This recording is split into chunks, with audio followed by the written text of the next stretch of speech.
മനുഷ്യന്റെ അവസ്ഥ ഇതാണ്. എന്താണെന്നറിയാമോ? നമ്മൾ ഒത്തിരി പേരെ സ്നേഹിക്കുന്നുണ്ട്.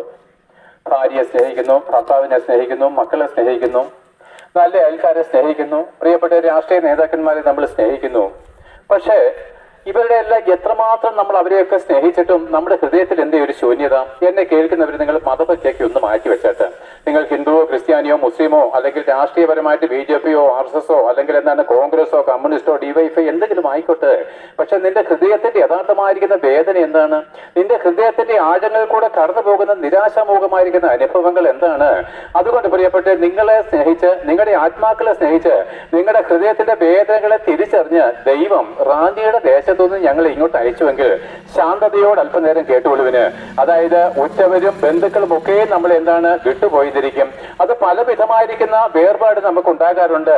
അതായത് ഒരു വിവാഹം കഴിക്കാത്ത ഒരു പുരുഷനോ സ്ത്രീയോ അവർക്ക് ഒറ്റയ്ക്ക് ജീവിക്കുന്നതിൽ വലിയ ബുദ്ധിമുട്ടില്ലായിരുന്നു. എന്നാൽ അവർ വിവാഹിതരായതിനു ശേഷം വേർപിരിയുന്നിടത്തോളം കഠിനമായിരിക്കുന്ന വേദന മറ്റെന്താണ്? നമുക്കൊരു പൈതൽ ഇല്ലാതെ പോയി കഴിഞ്ഞാൽ നമുക്ക് ജീവിക്കാൻ, കുട്ടികളില്ലാത്തവരും സന്തോഷത്തോടെ ഏകദേശമൊക്കെ ജീവിക്കുന്നുണ്ട്. എന്നാൽ ഒരു കുട്ടിയെ നമുക്ക് ലഭിച്ചതിന് ശേഷം ആ കുട്ടി മരിച്ചു പോവുകയോ ആ കുഞ്ഞിനെ കാണാതെ പോവുകയോ ചെയ്താൽ എത്രമാത്രം ദുസ്സഹമായിരിക്കുന്ന അനുഭവമാണ്.